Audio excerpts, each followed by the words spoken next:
آج کا جو ہیومنزم ہے یہ سارا کس چیز پہ بیسڈ ہے؟ یہ خواہشات پہ بیسڈ ہے، اور اس ہیومنزم کا تذکرہ قرآن میں موجود ہے۔ ہم بہت ساری چیزوں سے خوش نہیں ہوتے لیکن ہم ان کے ہیومن رائٹس کے پابند ہیں۔ ہمیں کہا جاتا ہے کہ آپ نے اسی کو فالو کرنا ہے، تو بھائی ہماری آزادی کہاں پہ گئی؟ بھائی بعض اوقات یہ ہوتا ہے نا، کسی لڑکا لڑکی کا آپس میں چکر چلنا شروع ہوتا ہے، والدین سمجھا رہے ہوتے ہیں کہ یہاں نکاح مت کرو، یہ تمہارے فیور میں نہیں ہے، یا لڑکی کے والد یا لڑکی کے والد سمجھا رہے ہوتے ہیں، اس کو سمجھ میں نہیں آ رہا ہوتا، حالانکہ وہ ایک کامن سینس کی بات ہوتی ہے بعض کیسز میں کہ بھائی ان کا آپس میں جوڑ نہیں بنتا۔ الحمدللہ رب العالمین والصلاة والسلام علی رسولہ محمد خاتم النبیین وامام المتقین وقائد الغر المحجلین وعلی آلہ واصحابہ اجمعین، اما بعد، اعوذ باللہ من الشیطان الرجیم، بسم اللہ الرحمن الرحیم۔ افرأیت من اتخذ الہہ ہواہ واضلہ اللہ علی علم وختم علی قلبہ وسمعہ وجعل علی بصرہ غشاوہ فمن یہدیہ من بعد اللہ افلا تذکرون۔ صدق اللہ العظیم۔ سب سے پہلے میں اسٹڈی ایڈ پروجیکٹ کی جو آرگنائزیشن ہے، ایسوسیشن ہے، ان کے تمام ذمہ داران کا، پریزیڈنٹ اور ان کی پوری ٹیم، اسی طرح یونیورسٹی کی مینجمنٹ، ان کی انتظامیہ، فیکلٹی اور آپ تمام حضرات کا بہت شکریہ ادا کرتا ہوں کہ اتنے اہم ٹاپک پر یہ سیشن آپ لوگوں نے ارینج کیا، اور آپ سارے ماشاءاللہ پڑھے لکھے لوگ ہیں، اور جو پڑھے لکھے لوگ ہوتے ہیں، ایجوکیٹڈ کلاس جو ہوتی ہے کسی بھی معاشرے میں، کسی بھی سوسائٹی میں، وہ اس سوسائٹی کی کریم ہوتی ہے۔ تو ایجوکیٹڈ لوگ اگر کوئی ڈیسائیڈ کر لیں کوئی کام کرنا ہے تو معاشرے میں وہ کام چل پڑتا ہے، اور اگر ایجوکیٹڈ لوگ اس چیز کو نہ سمجھیں، اس بات کو صحیح طریقے سے لے کر نہ چلیں، تو ظاہر ہے پھر لوگوں کو وہ بات سمجھانا، لوگوں کو کنونس کرنا یہ بہت مشکل ہو جاتا ہے۔ اس لحاظ سے آپ لوگوں کی ذمہ داری بہت زیادہ ہے کہ اللہ تعالیٰ نے آپ کو تعلیم کا ایک زیور عطا کیا ہے۔ آپ معاشرے میں پڑھے لکھے لوگ سمجھے جاتے ہیں، ایجوکیٹڈ لوگ سمجھے جاتے ہیں، تو ایک عام آدمی کے مقابلے میں ذمہ داری پڑھے لکھے انسان کی بہت بڑھ جاتی ہے۔ اس لیے یہ میں آپ حضرات سے گزارش کروں گا، یہ جو سیشن ہے اس کو آپ بہت ہی زیادہ توجہ کے ساتھ سنیں اور سمجھنے کی کوشش کریں۔ میرا جو ٹاپک ہے وہ ہیومنزم پر ہے، کہ ہیومنزم اور اسلام۔ میں اپنی بات شروع کرنے سے پہلے آپ حضرات کے سامنے تاریخ کے 2-3 حالات یا اس کے ادوار کہہ لیں، اس کا مختصر سی اس کی پکچر آپ کے سامنے کریٹ کرنا چاہتا ہوں تاکہ آپ کے سامنے پوری پکچر آئے۔ اس کے بعد آپ ہیومنزم کو اور اسلام کو آپس میں آپ سمجھ سکیں کہ ہیومنزم کیا ہے اور اسلام کیا ہے۔ اس کے لیے میں جو تاریخ کے 3 حالات ہیں ان کو سمجھنا ہوگا۔ ایک تاریخ کا وہ دور ہے جو اسلام کے آنے سے پہلے تھا۔ اسلام کے آنے سے پہلے بھی انسان رہتے تھے، اس وقت بھی تہذیبیں تھی، رومن امپائر تھی، پرشین امپائر تھی، اس وقت کی دنیا کی سپر پاور سمجھی جاتی تھی رومن امپائر اور پرشین امپائر۔ ظاہر ہے ان کا بھی ایک نظام حکومت تھا، وہ بھی رہتے تھے، پورا جیسے ایک انسان معاشرے میں زندگی گزارتے ہیں وہ بھی زندگی گزارتے تھے۔ پھر اس کے بعد ایک سٹیج آیا اسلام کا کہ اللہ تعالیٰ نے اپنے آخری پیغمبر حضرت محمد صلی اللہ علیہ وسلم کو دنیا میں بھیجا، اور انہوں نے دنیا کو کچھ تعلیمات دیں، دنیا کو آگاہی فراہم کی، دنیا کو اندھیروں سے نکال کر روشنی کی طرف لے کر آئے۔ پھر یہ 2 حالات ہو گئے یا 2 دور ہو گئے۔ تیسرا جو دور شروع ہوتا ہے، جس کو ہماری مغربی کمیونٹی یا ویسٹرن کنٹریز کی طرف سے نشأت ثانیہ کہا جاتا ہے، یا وہ یہ کہتے ہیں کہ بھائی 17ویں صدی میں اصل میں پہلی دفعہ انسان پیدا ہوا ہے۔ اصل انسانیت جو شروع ہوئی ہے وہ 17ویں صدی میں شروع ہوئی ہے۔ اس سے پہلے کا جو دور تھا یہ ڈارک ایجز کہلاتا ہے ان کی نظر میں۔ یہ سارے تاریک دور تھا، اور 17ویں صدی میں انسان صحیح اعلیٰ درجے کا جیسے انسان اس کو ہونا چاہیے وہ بنا ہے، اس کو اپنے حقوق کا پتہ چلا ہے. تو اصل انسانیت کی جو صدی ہے وہ 17ویں صدی ہے. تو یہ 3 دور ہیں، ایک اسلام سے پہلے کا، ایک اسلام کے بعد کا، اور ایک مغرب کی جانب سے، ویسٹرن کنٹریز کی جانب سے، جس کو رینائسنس کہا جاتا ہے، نشأت ثانیہ کہا جاتا ہے، ان کی نظر میں کہ جب دنیا تاریکی سے نکل کر روشنی میں آئی. ان تینوں حالات کو جب آپ سامنے رکھیں گے تو آپ کے سامنے پکچر واضح ہوگی کہ اسلام کی تعلیمات کیا ہیں، اسلام سے پہلے کیا تھا، اور یہ جو جس کو انسانیت کا دور آج کہا جا رہا ہے، ہیومنزم کا دور کہا جا رہا ہے، اس میں کیا ہے. اسلام سے پہلے جو 2 تہذیبیں تھیں، پرشین امپائر اور رومن امپائر. رومن امپائر میں ان کا جو مذہب تھا آفیشلی وہ کرسچینٹی تھا، عیسائیت تھا، اور جو پرشین امپائر تھا ان کا جو مذہب تھا آفیشلی وہ مشرک تھے، آگ پرست تھے، آگ کو پوجتے تھے. ایک بات یہاں میں یہ عرض کر دوں کہ اسلام جو ڈارک ایجز سمجھتا ہے نا، اسلام کا جو پرسیپشن ہے کہ کون سا دور ڈارک ایجز تھا، کون سا دور جاہلیت کا دور تھا، کون سا دور تاریکی کا دور تھا، اسلام کی نظر میں اسلام سے پہلے جو انسانوں کے حالات تھے، اسلام کے آنے سے پہلے انسانوں کے جو حالات تھے، اسلام اس کو ڈارک ایجز کہتا ہے، اس کو تاریکی کا دور کہتا ہے. اور اسلام نے جب آ کر تعلیمات دی ان ساری چیزوں کے خلاف جو اس معاشرے میں رائج تھیں، تو قرآن کریم میں اللہ تعالیٰ نے ارشاد فرمایا کتاب انزلناہ الیک لتخرج الناس من الظلمات الی النور، یہ کتاب ہے جو ہم نے آپ پر نازل کی تاکہ آپ لوگوں کو تاریکیوں سے، ڈارک ایجز سے نکال کر انلائٹمنٹ کی طرف لے کر آئیں، روشنیوں کی طرف لے کر آئیں. اسلام کی نظر میں ڈارک ایجز وہ ہیں جو اسلام سے پہلے تھا، اور اسلام اپنے آپ کو انلائٹمنٹ کی تحریک سمجھتا ہے. اسلام یہ قرار دیتا ہے کہ اسلام نے آنے کے بعد لوگوں کو روشنی عطا کی ہے.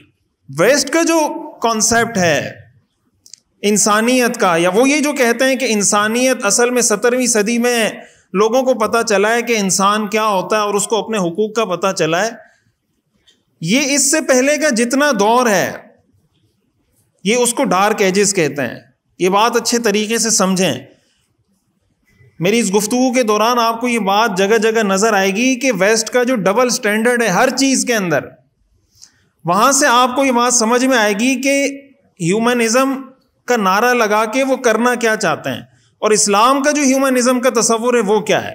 ہمارے ہاں آج کل یہ نعرہ لگایا جاتا ہے انسانیت سب سے بڑا مذہب ہے، میرا مذہب انسانیت ہے، اور لوگ اس کو فخر کی بات سمجھتے ہیں کہ بھائی ہمارا مذہب انسانیت ہے. اب مسلمان جب یہ بات کر رہا ہوتا ہے اس کے ذہن میں وہ سارے تصورات، وہ سارے کانسیپٹ نہیں ہوتے جس کی بیس پر یہ ٹرم انہوں نے ایجاد کی ہے. مغرب یا ویسٹ اپنے سے پہلے 17ویں صدی سے پہلے کے دور کو کہتا ہے ڈارک ایجز. وہ اس کو اپنے اعتبار سے کہتے ہیں ڈارک ایجز، اس لیے کہ یورپ میں اس وقت علم نہیں تھا، سائنس، ٹیکنالوجی، یہ چیزیں نہیں تھیں. مسلمانوں کا اچھا دور یا انسانیت کا اچھا دور اس وقت سے شروع ہو چکا تھا جب اللہ تعالیٰ نے اپنے آخری پیغمبر حضرت محمد صلی اللہ علیہ وسلم کو بھیجا. یہ جس دور کے بارے میں کہتے ہیں کہ وہ ڈارک ایجز تھا، وہ مسلمانوں کی ترقی اور عروج کا دور تھا. مسلمان اس وقت پوری دنیا کے اندر، علم کے اندر، سائنس کے اندر، ٹیکنالوجی کے اندر ایک سپر پاور کی حیثیت رکھتا تھا اسلام. اور مسلمانوں نے یہ سارا علم، یہ سائنس، یہ جو چیزیں ہم آج پڑھ رہے ہیں، ان کو اگر آپ پڑھیں کہ اس کا سب سے پہلے اس پہ کام کس نے کیا، ظاہر یہ چیز آپ مجھ سے بہتر جانتے ہیں، تو آپ کو ملے گا کہ اس کی جو روٹس ہیں، یہ اس کی جو جڑیں ہیں، وہ مسلمانوں میں ہیں. تو مسلمانوں کا جو آپ سمجھیں کہ جو مسلمانوں کا بہت اچھا دور سمجھا جاتا تھا، وہ چونکہ مغرب کے لحاظ سے وہ اندھیرے میں تھے، ان کے پاس علم نہیں تھا، سائنس نہیں تھی، ٹیکنالوجی نہیں تھی، وہ اندھیرے میں تھے. تو انہوں نے بجائے اس کے کہ ایک منصفانہ تجزیہ کیا ہوتا ہے، منصفانہ تجزیہ یہ ہوتا کہ بھائی ہم لوگ اندھیرے میں تھے لیکن مسلمان اندھیرے میں نہیں تھے، اس لیے کہ مسلمانوں کے پاس وہ ساری تعلیمات موجود تھیں جو قرآن اور حدیث میں ہمیں بتائی گئی ہیں. ان کے پاس وہ تعلیمات نہیں تھی. وجہ اس کی یہ کہ ان کا جو مذہب ہے، ان کا مذہب اپنی اصلی شکل میں موجود نہیں تھا. عیسائیت بنیادی طور پر یہ بات بھی اچھے طریقے سے سمجھیں تاکہ آپ کو یہ بات بہت اہم ہے کہ ہم جب یہ کلیم کرتے ہیں نا کہ آئی ایم مسلم یا میں اسلام کو فالو کرتا ہوں، تو ہمیں پتہ ہونا چاہیے کہ اسلام میں کرسچینٹی میں فرق کیا ہے. دیکھیں، عیسائیت مکمل ایک سسٹم کا نام نہیں ہے، کرسچینٹی ایک مکمل کوڈ آف لائف نہیں ہے. حضرت عیسیٰ علیہ السلام کو اللہ تعالیٰ نے ساری دنیا کا رسول بنا کر نہیں بھیجا تھا. حضرت عیسیٰ علیہ السلام بنی اسرائیل کے پیغمبر تھے. سب سے پہلی بات یہ ذہن میں رہنی چاہیے. یہی وجہ ہے کہ حضرت عیسیٰ علیہ السلام کے دور میں اور بھی بہت سارے انبیاء موجود تھے. انجیل کے اندر، انجیل کا جو بیسک آپ کہیں کہ اس کا جو کور سبجیکٹ ہے انجیل کا، وہ عقیدہ توحید ہے کہ اللہ ایک ہے، اللہ کے ساتھ کسی کو شریک نہ کریں.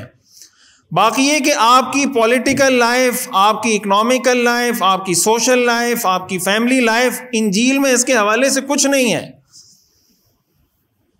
اور انجیل میں حضرت عیسیٰ علیہ السلام کو اللہ تعالیٰ نے یہ حکم دیا ہے کہ تم نے ان احکام کو نافذ کرنا ہے جو میں نے تورات میں دیے ہیں. اور تورات کے بارے میں بھی یہ بات ذہن میں رکھیں کہ تورات کے اندر بھی اتنا مکمل سسٹم نہیں ہے جو مکمل سسٹم اسلام کا ہے. تورات کو آپ یہ کہہ سکتے ہیں کہ اس میں کچھ سول لاز ہیں، کچھ کرمنل لاز ہیں، کچھ مینجمنٹ سے ریلیٹڈ کچھ چیزیں ہیں، لیکن پورا کمپلیٹ سسٹم تورات میں بھی نہیں تھا. یہی وجہ ہے کہ جو جیوش تھیوروکریسی کہلاتی ہے نا، کہ جب انہوں نے کہا کہ بھائی ہم مذہب کو حاکم بناتے ہیں اپنے معاشرے میں، اب مذہب کو جب حاکم بنایا تو ہر چیز میں رہنمائی تو مل نہیں رہی اپنی کتاب سے، کیا کریں؟ انہوں نے یہ کہا کہ یہ پاور ہم اپنے جو بڑا ہے، جو مذہبی پیشوا ہے، اس کو ہم دے دیتے ہیں. اور وہ کیسے؟ یہ جب تورات میں نہیں ہے تو وہ کہاں سے ایکسٹریکٹ کرے گا، یہ کہاں سے نکالے گا؟ انہوں نے کہا اس کے لیے ہم ایک جگہ متعین کر دیتے ہیں، یہ وہاں جا کے بیٹھے گا اور اللہ سے باتیں کرے گا، وہاں اللہ اس کو جو آرڈر دے دے گا وہ آ کے ہمیں بتا دے گا اور ہم اس کو اپنا سسٹم بنا لیں گے. اب آپ بتائیں یہ جو سسٹم ہے، کیا یہ عقل اس کو مانتی ہے کہ بھائی ایک آدمی جائے گا کہیں کونے میں بیٹھے گا، تھوڑی دیر بعد آئے گا، وہ کہے گا مجھے اللہ نے یہ حکم دیا ہے؟ یہ ان کا مذہبی حاکمیت کا تصور تھا.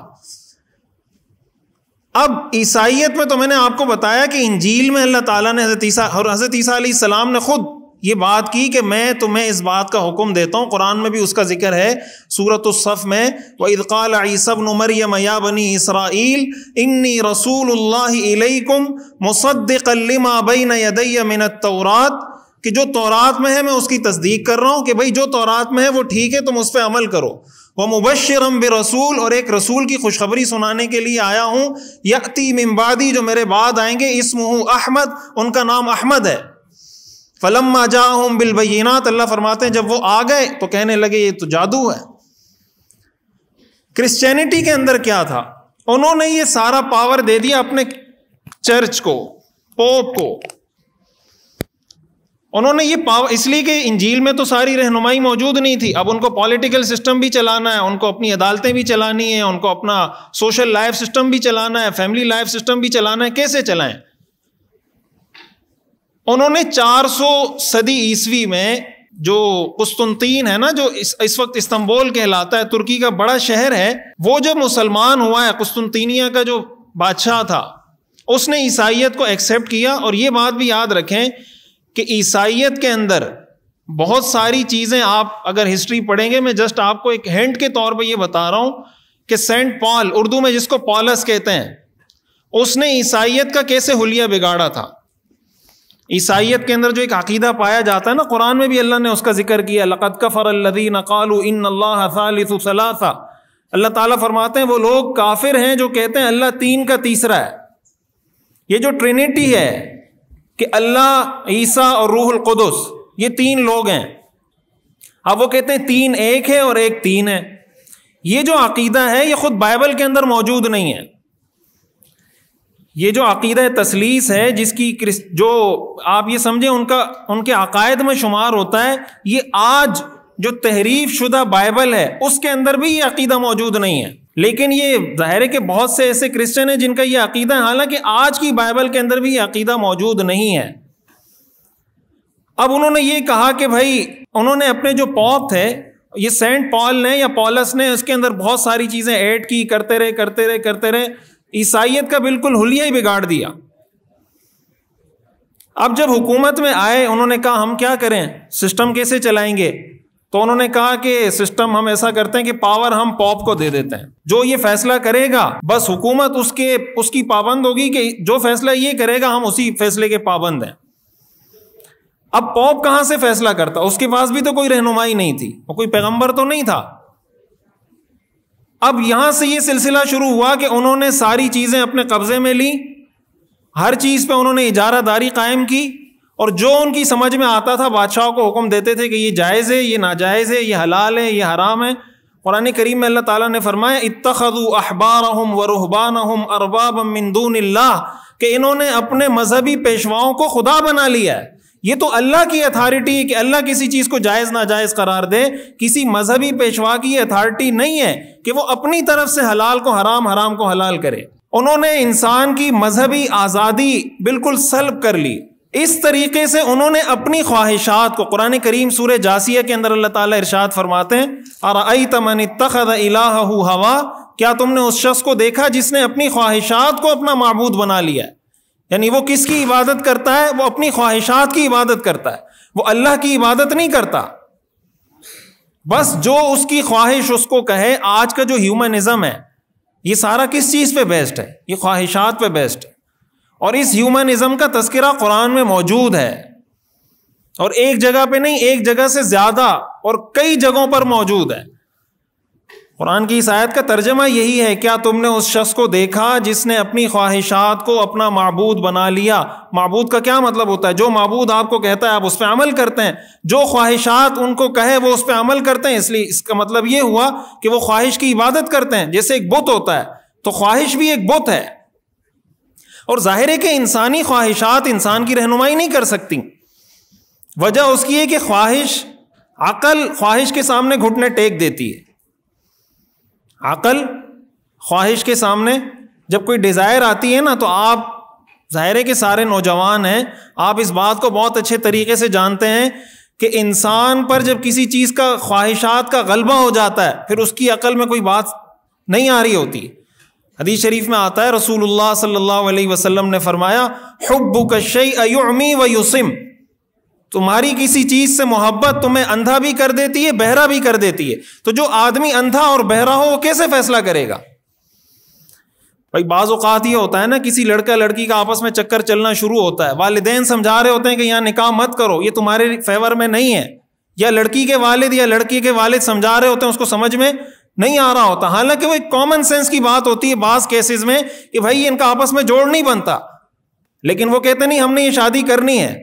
تو عقل خواہش کے سامنے گھٹنے ٹیک دیتی ہے, عقل کام نہیں آتی, خواہش غلبہ حاصل کر لیتی ہے. وہی ایسی چیز ہے آسمانی وحی کہ وحی کے سامنے خواہش کو گھٹنے ٹیکنے پڑتے ہیں. جب خواہش اور وحی کا ٹکراؤ آتا ہے تو خواہش کو جھکنا پڑتا ہے, وہی غالب ہوتی ہے. اور ظاہر ہے کہ انسانی خواہش انسان کو گائیڈ نہیں کر سکتی. بہرحال انہوں نے اس طریقے سے جب مذہب کو بالکل ایسا ڈومینیٹ کیا, اور مذہب بھی نہیں تھا, مذہب کیا تھا؟ اپنی خواہشات تھی. اور ایسی اتھارٹی انہوں نے پوپ کو دی جو اتھارٹی اسلامی نقطہ نظر سے صرف اللہ کو حاصل ہے. وہ اتھارٹی کرسچینٹی میں پوپ کو ملی. قرآن میں اللہ نے اسی کا ذکر کیا اتخذوا احبارهم ورهبانهم اربابا من دون اللہ. اس کے بعد انہوں نے تحریکیں شروع کی کہ بھائی ہمیں اس سے آزادی چاہیے, مذہب کو سیاست سے الگ کریں, مذہب کو حکومت سے الگ کریں, مذہب کو خاندان سے الگ کریں. یہ ایک مختصر تاریخ میں آپ کو بتا رہا ہوں. انہوں نے جس وقت یہ تحریکیں شروع کی تھی کہ بھائی ہم مذہب کو سیاست سے الگ کر رہے ہیں اس لیے کہ مذہب نے تو ہمیں جکڑ کے رکھ دیا ہے, ہم کوئی کام اپنے پوپ کی اجازت کے بغیر نہیں کر سکتے.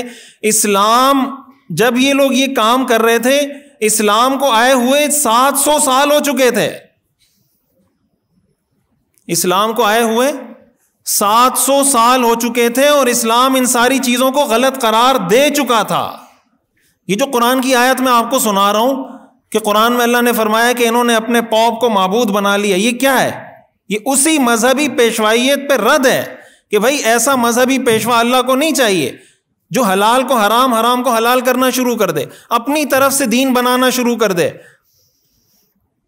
لیکن یہ لوگ ویسٹرن کنٹریز کے لوگ اس دور کو ڈارک ایجز کا دور کہتے ہیں. کیوں؟ اس لیے کہ خود یہ ڈارک ایجز میں تھے اور انہوں نے اسلام کو فالو نہیں کیا ہوا تھا. مسلمانوں نے اسلام کو گلے سے لگایا تھا, وہ اندھیرے میں نہیں تھے. قرآن نے اسی کو کہا ہے کہ اللہ ولی الذین آمنوا یخرجہم من الظلمات الی النور. اللہ ان لوگوں کا دوست ہے جو ایمان لاتے ہیں, اللہ ان کو تاریکی سے روشنی کی طرف لے کر آتا ہے. والذین کفروا اولیاؤہم الطاغوت یخرجونہم من النور الی الظلمات. کہ یہ جو طاغوت کے دوست ہیں, شیطان کے پیروکار ہیں, شیطان ان کو روشنی سے تاریکی کی طرف لے کر جا رہا ہے. شیطان ان کو روشنی سے تاریکی کی طرف لے کے جا رہا ہے. تو جس کو ہمارے ہاں انلائٹمنٹ کہا جاتا ہے, روشن خیالی کہا جاتا ہے, اور یہ کہا جاتا ہے کہ یہ اصل میں انسانیت کی صدی تھی, یہ اصل میں تاریکی سے روشنی کی طرف نہیں آئے بلکہ روشنی سے تاریکی کی طرف گئے, اس لیے کہ روشنی اللہ تعالیٰ نے نازل کر دی تھی. آپ ذرا اس بات پہ غور کریں, جو جمہوریت کے حوالے سے ہمارے ہاں جو آپ اگر ہسٹری پڑھیں نا, تو سب سے پہلے اگر آپ کو نام ملتا ہے کہ بھئی فرد کی آزادی کی بات کی, تو میگنا کارٹا کا آپ کو ذکر ملتا ہے کہ اس نے یہ بات کی جمہوریت میں, جمہوریت کے حوالے سے کہ بھئی فرد کو آزادی دینی چاہیے, فرد کا احترام ہونا چاہیے. لیکن کہیں پر آپ کو ویسٹرن ہسٹری میں حضور علیہ الصلاۃ والسلام کا اس سینس میں ذکر نہیں ملے گا کہ انہوں نے ہیومینٹی کی فریڈم جو بھی ایک انسان کے رائٹس ہوتے ہیں, جو 5 بیسک رائٹس کسی بھی آئین کے اندر اس وقت دنیا میں دیے جاتے ہیں, یہ سارے رائٹس حضور علیہ الصلاۃ والسلام نے اپنے دور میں انسانیت کو دے دیے تھے. لیکن ویسٹرن ہسٹورین اس کا ذکر نہیں کرتے. وہ کہتے ہیں میگنا کارٹا نے ہمیں یہ بات سکھائی ہے کہ فرد کو آزاد ہونا چاہیے, اور ہر ماں اپنے بچے کو آزاد جنتی ہے, لہٰذا کسی کو غلام بنانے کا حق حاصل نہیں ہے. جو اس کی پورا جو اس نے دستور مرتب کیا ہے نا, کنسٹیٹیوشن میگنا کارٹا کا, وہ 45 پیجز کا ہے, اور اس میں انسانی حقوق کے حوالے سے صرف ایک بات ہے.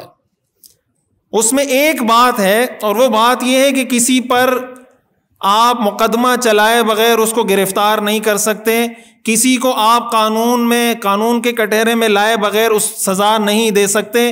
یہ ایک ایسی بات ہے جو اس کے 45 پیجز کے صفحات میں انسانی حقوق سے متعلق ہے. باقی جو اس کا پورا کنسٹیٹیوشن ہے, باقی جو اس کی ساری تفصیلات ہیں, اس میں انسانی حقوق کا ذکر نہیں ہے. دوسری طرف آپ خطبہ حجۃ الوداع اٹھا کر دیکھیں, حضور علیہ الصلاۃ والسلام کی زندگی کا جو آخری خطبہ ہے, جو آپ نے انسانیت کو دیا, آپ نے فرمایا الا ان دماءکم واموالکم واعراضکم علیکم حرام کحرمت یومکم ھذا فی شہرکم ھذا فی بلدکم ھذا. یہ بات کان کھول کے سن لو کہ تمہارا خون کا مطلب تمہاری جان, جس کو کہتے ہیں رائٹ ٹو لیو, آپ اس کو جینے کا حق دیں. الا ان دماءکم تمہارا خون, واموالکم تمہارے مال, واعراضکم تمہاری عزتیں ایک دوسرے کے لیے ایسی ہی مقدس ہیں جس طرح عرفات کا میدان مقدس ہے, جس طرح ذوالحجہ کا مہینہ مقدس ہے, جس طرح 9 ذی الحجہ کا دن مقدس ہے. ہر انسان کی جان اسلام کی نظر میں اتنی مقدس ہے. حدیث شریف میں آتا ہے, رسول اللہ صلی اللہ علیہ وسلم نے ارشاد فرمایا لزوال الدنیا اہون علی اللہ من قتل رجل مؤمن.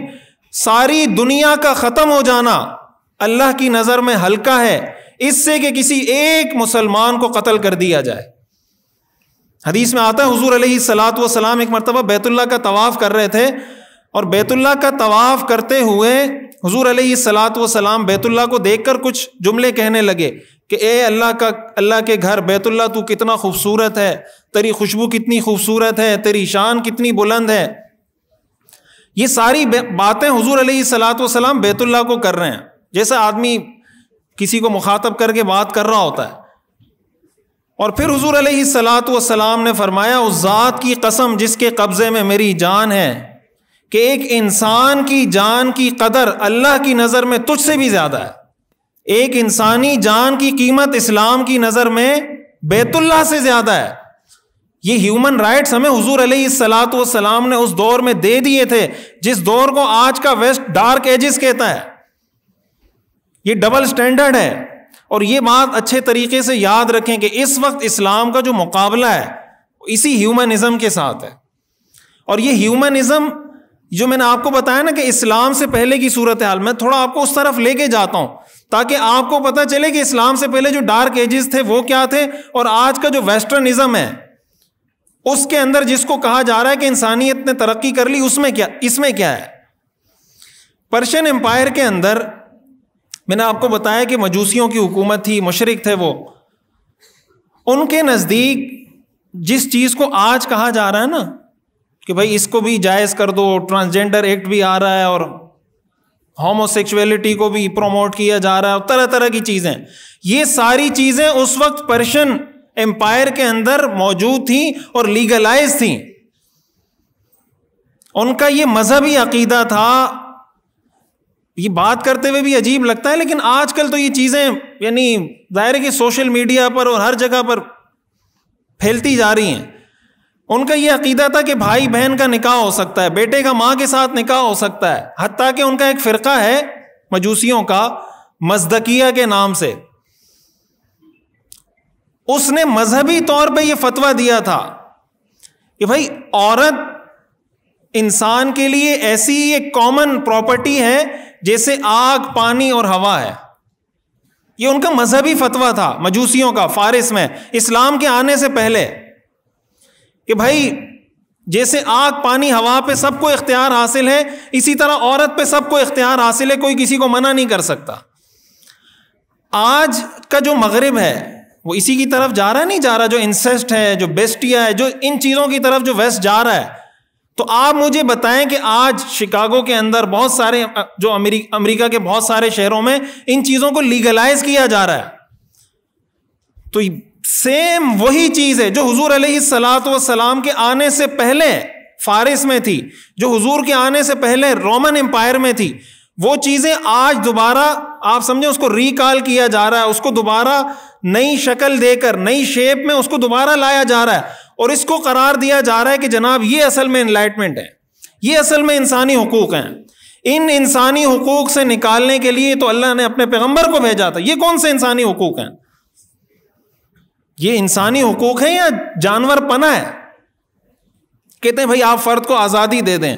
یہ بات یاد رکھیں کہ ہیومنزم کا تصور یہ ہے کہ انسان خود اپنا خدا ہے، انسان خود اپنا خدا ہے۔ اسلام کا تصور یہ ہے کہ ہمارا خدا اللہ ہے۔ اسلام کا تصور یہ ہے کہ ہمارا خدا اللہ ہے۔ ہیومنزم کا تصور یہ ہے کہ انسان خود اپنا خدا ہے۔ اسلام کے اندر جو حقوق العباد کا پورا ایک تصور ہے، آپ سب جانتے ہیں حقوق العباد، حقوق اللہ، ایک اللہ کے حقوق ہیں، ایک انسانوں کے حقوق ہیں۔ حقوق العباد کا اگر آپ لفظی ترجمہ کریں گے تو حقوق العباد کا ترجمہ ہیومن رائٹس بنے گا، مین کائنڈ رائٹس بنے گا، یہی اس کا ترجمہ ہے۔ اسلام کے جتنے احکام ہیں، صبر ہے، شکر ہے، ایثار ہے، اسلام ہمیں ایثار کا حکم دیتا ہے۔ ایثار کا مطلب یہ ہے کہ اپنے آپ کو مشکل میں ڈال کے دوسرے کو سہولت فراہم کریں۔ صبر ہے، شکر ہے، بھائی کسی پہ غصہ آ رہا ہے اس پہ غصہ نہ کریں، آپ غصہ اتار سکتے ہیں تو آپ کو صبر کرنا چاہیے۔ یہ جتنے شریعت کے احکام ہیں، یہ سارے احکام بنیادی طور پر انسانوں کے حقوق ہیں۔ اسی طرح اسلام میں والدین کے حقوق، اولاد کے حقوق، استاد کے حقوق، شاگرد کے حقوق، پڑوسی کے حقوق، آپ کے آس پاس رہنے والے لوگوں کے جو حقوق ہیں، ہر انسان کے اسپیسیفکلی الگ الگ رائٹس بتا دیے ہیں اسلام نے۔ آج آپ دیکھیں ہمارے ہاں یہ کہتے ہیں بھائی فرد کو آزادی دیں تاکہ وہ کمفرٹ فیل کرے۔ مغرب کے اندر والدین کو اولڈ ہوم میں جمع کرایا جاتا ہے اور کتے کو ساتھ بیڈ پہ سلایا جاتا ہے۔ والدین کہاں پر ہیں؟ اولڈ ہوم میں۔ تو آپ مجھے بتائیں والدین گھر میں زیادہ کمفرٹ فیل کریں گے یا اولڈ ہوم میں زیادہ کمفرٹ فیل کریں گے؟ وہ اپنی اولاد کے ساتھ زیادہ خوش ہوں گے یا اولڈ ہوم میں زیادہ خوش ہوں گے؟ تو والدین تو جمع ہیں اولڈ ہوم میں اور اپنے ساتھ کتے کو بستر پہ بیڈ پہ ساتھ سلایا ہوا ہے، زندگی ان کے ساتھ گزار رہے ہیں۔ یہ کہاں کی ہیومینٹی ہے؟ یہ کون سا ڈبل سٹینڈرڈ ہے؟ یہ کہتے ہیں آزادی، انصاف اور مساوات، یہ بنیادی نعرے ہیں ان کے، کہ ایکویلٹی ہونی چاہیے، فریڈم ہونا چاہیے، اور سارے جناب سب کو فریڈم ہونی چاہیے، اور انصاف، جسٹس ہونا چاہیے۔ لیکن جسٹس کے سٹینڈرڈ بھی الگ الگ ہیں۔ جسٹس کے سٹینڈرڈ امریکہ میں رہنے والوں کے لیے الگ ہیں، عراق میں رہنے والوں کے لیے الگ ہیں، افغانستان میں رہنے والوں کے لیے الگ ہیں، فلسطین اور غزہ میں رہنے والوں کے لیے الگ ہیں، ان کے الگ سٹینڈرڈ ہیں. یوکرائن کے انسان، جب یوکرائن پہ حملہ ہوا تھا، امریکہ یوکرائن کو سپورٹ کرتا ہے، تو امریکہ نے کہا کہ یوکرائن کے جو انسان ہے وہ افغانستان کے انسانوں سے بہتر انسان ہے.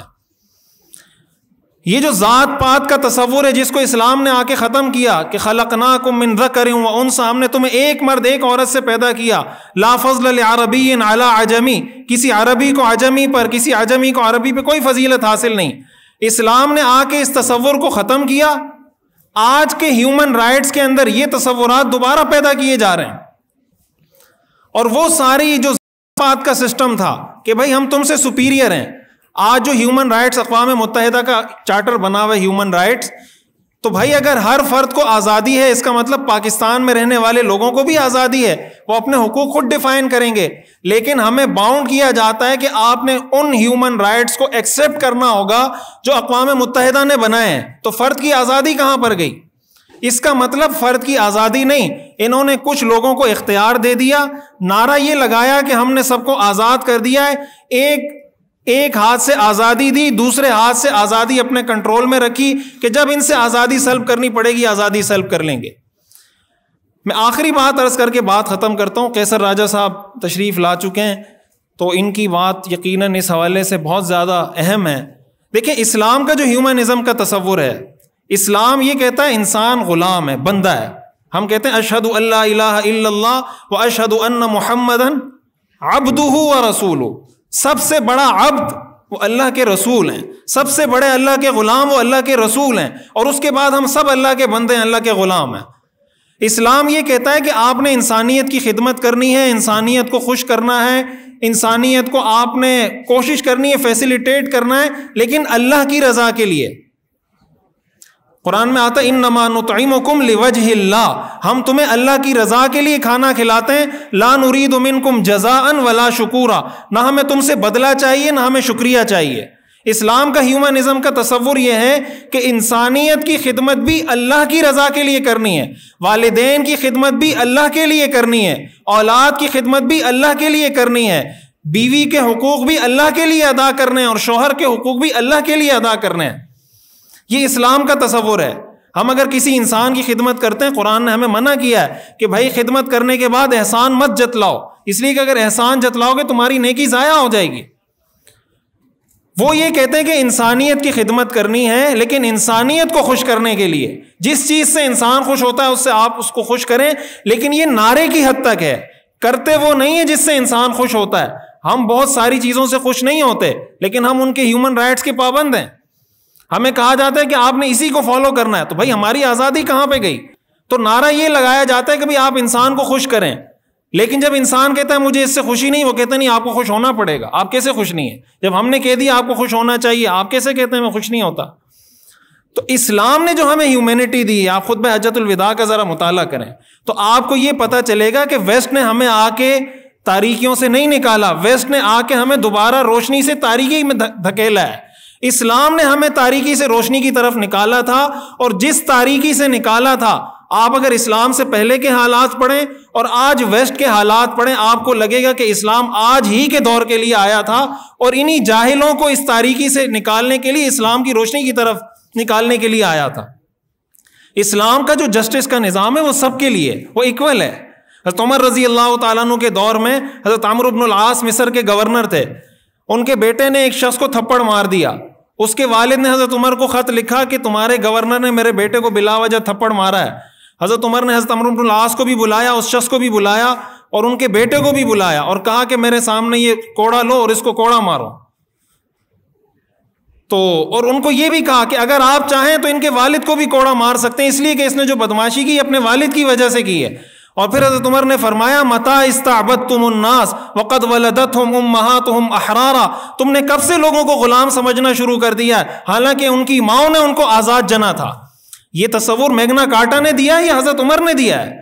تو ویسٹ کی جو ہسٹورین ہے وہ حضرت عمر کا ذکر کرتے ہیں. یہ ہیومنزم کا تصور جو حضرت عمر نے دیا اس کا ذکر ہوتا ہے. جب ہمس فتح ہوا ہے، آپ کو تاریخ میں ایسی مثال نہیں ملے گی. جب ہمس فتح ہوا، حضرت ابو عبیدہ، حضرت خالد بن ولید، یہ سارے صحابہ وہاں موجود تھے. مدینہ کے اندر رومیوں نے کوشش کی کہ مدینہ پہ حملہ کریں. حضرت عمر رضی اللہ تعالیٰ عنہ نے ان سب کو طلب کیا کہ بھائی تم حمص چھوڑ کر آ جاؤ. حضرت خالد بن ولید کو کہا تم دمشق چھوڑ کے آ جاؤ. وہ جب جانے لگے, انہوں نے اپنی جو علاقے فتح کر لیے تھے ان سے جو ٹیکسز لیے تھے, حضرت ابو عبیدہ نے فرمایا ان سب کو ان کے ٹیکسز واپس کر دو. وجہ اس کی ہے کہ یہ ٹیکسز ہم نے ان سے اس لیے لیے تھے کہ ہم ان کی حفاظت کریں گے, اور اب ہم مدینہ جا رہے ہیں, مدینہ پہ حملہ ہو رہا ہے تو ہم ان کی حفاظت نہیں کر سکتے. اس کا مطلب جو ٹیکسز ہم نے لیے تھے وہ غلط لیے تھے, لہٰذا سارے ٹیکسز واپس کرو. ہم مدینہ جاتے ہیں, مدینہ سے آنے کے بعد معاملات کو دیکھیں گے. آپ نے دنیا میں کبھی اس کی کوئی مثال دیکھی ہے کہ ٹیکس لے لیا اور پھر آپ اپنا کام پورا نہیں کر پا رہے تو آپ لوگوں کو ٹیکس ریٹرن کر دیں؟ یہ حضرت عمر رضی اللہ تعالیٰ عنہ کے دور میں ہوا ہے. حضرت عمر بن عبد العزیز رحمۃ اللہ علیہ کا دور اسلام کا سنہری دور کہلاتا ہے. ان کے ذرا عدل و انصاف کے واقعات پڑھیں. اسلامی عدالتوں میں آپ اس پر پوری کتاب لکھ سکتے ہیں کہ ایک مسلمان اور ایک یہودی, ایک مسلمان اور کرسچن کا مقدمہ آیا اور فیصلہ یہودی کے حق میں ہوا, فیصلہ کرسچن کے حق میں ہوا. یہ جسٹس ہے, یہ ایکویلٹی ہے. نعرہ ان کا ہے فریڈم کا, ایکویلٹی کا, جسٹس کا, لیکن ایکویلٹی اور جسٹس اور فریڈم آپ کو ملے گی نہیں. اسلام نے ایکویلٹی کا جس حد تک جو اس کی باؤنڈریز متعین کی ہیں, انلمیٹڈ اسلام میں کچھ بھی نہیں ہے. اسلام کے اندر ہر چیز کا اینڈ ہوتا ہے اللہ پر. ہیومینٹی اور ہیومنزم کے اندر ہر چیز کا اینڈ ہوتا ہے انسان پر. ہمیں اللہ جس چیز کا حکم دے گا, اس لیے اگر والد ہمیں شرک پر آمادہ کرے, قرآن کہتا ہے والد کی بات ماننا جائز نہیں ہے. اسی طرح کوئی دوست آپ کو گناہ کے کام پہ آمادہ کرے, اس کی بات ماننا جائز نہیں, اس لیے کہ اللہ اس چیز سے ناراض ہوتا ہے. تو بحیثیت مسلمان خلاصہ کلام میری گفتگو کا یہ ہے کہ اپنے مذہب پہ فخر کریں. یہ ویسٹ کے لوگ ہمیں تاریکیوں میں لے جانے والے ہیں, تاریکیوں سے نکالنے والے نہیں ہیں. اللہ نے ہمیں جو نظام دیا ہے, پوری دنیا کے اندر اس نظام کی کوئی مثال نہیں ہے. پوری دنیا میں آپ دیکھیں سب سے تیزی سے اسلام پھیل رہا ہے, جو مذہب ہے اسلام پھیل رہا ہے. آخر کیا وجہ ہے جو لوگ اسلام کی طرف آ رہے ہیں؟ یہ سارے ہیومن رائٹس تو آپ نے ان کو دے دیے ہیں. انسان کو اللہ تعالیٰ نے جسم اور روح کا مرکب بنایا ہے. آپ جسم کو تو خوش کر دیں گے, لیکن جب اللہ کی نافرمانی کی طرف جائیں گے آپ کی روح کو سکون نہیں ملے گا. الا بذکر اللہ تطمئن القلوب, اسلام پر عمل کریں گے تو دلوں کو سکون ملے گا. اللہ تعالیٰ ہمیں سمجھنے اور عمل کرنے کی توفیق عطا فرمائے. وآخر دعوانا الحمد للہ رب العالمین.